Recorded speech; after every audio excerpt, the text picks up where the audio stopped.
안녕하세요, 와영맨입니다. 혹시 누군가와의 대화 또는 토론, 회의 중에 분명히 논리에 어긋나 있는 것 같은데 뭐라고 반박하지 못한 채 설득이 아닌 설득을 당한 적이 있으신가요?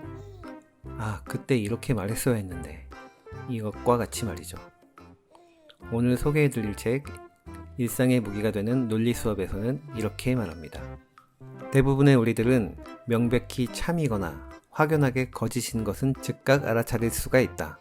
하지만 세상의 많은 일들이 이렇게 명확하지가 않기 때문에 수없이 마주치게 되는 논쟁에서 바른 판단을 하기 위해 논증의 기술을 배워야 한다. 하다못해 우리 모두는 논리를 가장한 교묘한 속임수에 넘어가는 일은 피하고 싶지 않은가? 나아가 좀 더 나은 논증을 만들 수 있다면 믿을 수 없을 만큼 유용하다는 것을 알게 될 것이다. 왜냐하면 우리는 일상에서 누군가에게 무언가를 끊임없이 설득해야 하는 일이 생기기 때문이다. 자, 그럼 이 책에서 소개하는 논증의 기술, 잘 알아차리는 기술을 이야기해 보겠습니다. 총 8개의 카테고리와 61개의 예문이 소개되어 있지만 딱 3가지만 소개해 보겠습니다.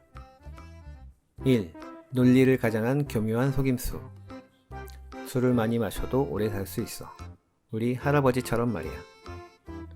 성급한 일반화의 오류. 좀 들어본 적이 있는 오류의 형태죠? 예문입니다. 나는 날마다 위스키 한 병을 마시오. 그래서 뭐요? 우리 할아버지도 그렇게 드셨지만 97세까지 사셨고 매일같이 춤을 추셨소. 성급한 일반화의 오류는 소수의 사례에서 어떤 공통의 속성이 있음을 관찰한 뒤 다른 유사한 사례들로 그와 같은 속성이 있을 것이라고 추론하는 것인데요. 추론이라는 것은 사례가 많을수록 더 단단해지기 마련입니다. 그러나 성급한 일반화의 오류는 너무 적은 사례에 기초한 귀납 추론입니다. 이에 대해 우리는 어떻게 응수할 수 있는지를 설명합니다. 상대방이 채택한 표본의 크기가 너무 작기 때문에 일반적 결론을 정당화하지 못한다고 논증할 수 있다.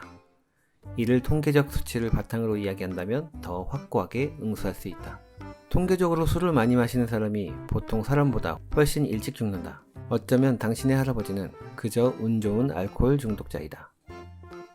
또는 당신의 할아버지에게는 간의 회복력을 높이는 특정 유전자 Z가 있고 인구의 단 1%만 그 유전자를 가졌다. 등의 근거를 제시할 수 있다면 우리의 응수는 빛날 수 있는 것입니다. 2. 무논리에 대처하는 법. 외계인이 없다는 증거가 있나요? 무지를 이용하는 논증입니다. 어떤 결론이 거짓이라는 증거가 부족하다는 것을 내세워 그 결론을 합리화하는 것과 그 반대 극부의 형태를 말하는 겁니다.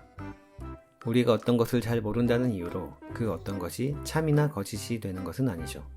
대개는 증거가 충분치 않으면 그것을 믿지 않는 것이 좋습니다. 또한 어떤 것을 참이 아니라고 여긴다 해서 그것이 거짓이라고 단정 지을 수도 없는 것이고요. 위 예문과 같은 경우에 응수하는 법을 들어보겠습니다. 우선 상대방에게 증거의 부재와 부재의 증거 간의 중대한 차이를 일깨워줘야 합니다. 외계인이 있다는 걸 증명할 근거가 있나요? 또는 당신의 요구는 증명하기 꽤 어려운 일입니다. 라면서 상대방이 주장하는 바에 대한 거짓 증거를 대라는 요구에 먼저 근거를 대라고 요구할 수 있으며 무리한 요구를 주장하고 있음을 지적하며 응수할 수 있습니다. 우리 생활 속에서 이런 무논리의 대화를 은근히 많이 접하는 걸 알 수 있습니다. 그 무논리에 우리는 특별한 생각 없이 지나치거나 쉽게 응해버리거나 하는 경우가 있을 것입니다. 3. 맹목적 믿음에 응수하기. TV에 나온 의사들이 먹지 말라고 하더라고요. 익명의 권위자에 관한 것이죠. 이는 논증을 편 사람이 정체불명의 권위자에 기대어 논증을 합리화하는 것을 말하는데요. 예문을 함께 보겠습니다. 전문가들의 말이 글루텐이 몸에 좋지 않대요. 그래서 전 글루텐을 안 먹으려고 합니다. TV에서 그러던데, 어떤 의사가 그러던데, 기사에서 봤는데 등등 흔하게 볼 수 있는 경우입니다. 주장하는 논증의 권위자라는 인물이 그 주제의 전문가라면 문제될 게 없습니다. 만약 블랙홀은 방사선을 내뿜는다 라고 말할 경우 스티븐 호킹의 권위에 기댄다면 합리화할 수 있지만 내 친구가 그러는데 블랙홀이 방사선을 내뿜는데요 라고 말할 때 그 친구라는 존재가 물리학에 대해서 아는 바가 없는 경우라면 타당한 추론의 원칙에 어긋나는 것이죠. 이런 경우에는 이렇게 응수하라고 합니다. 상대방이 들먹이는 권위자의 자격을 따져 물어라.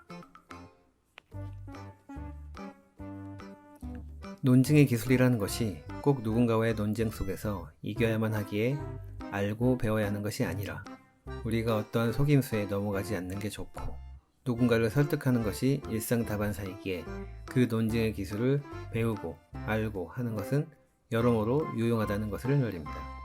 누군가의 대화 논쟁에서 그저 이기고 지고가 아닌 제대로 된 대화를 통한 명쾌한 소통, 개운한 논쟁의 대화를 통한 찝찝하지 않은 관계의 유지와도 연결된다고 생각합니다.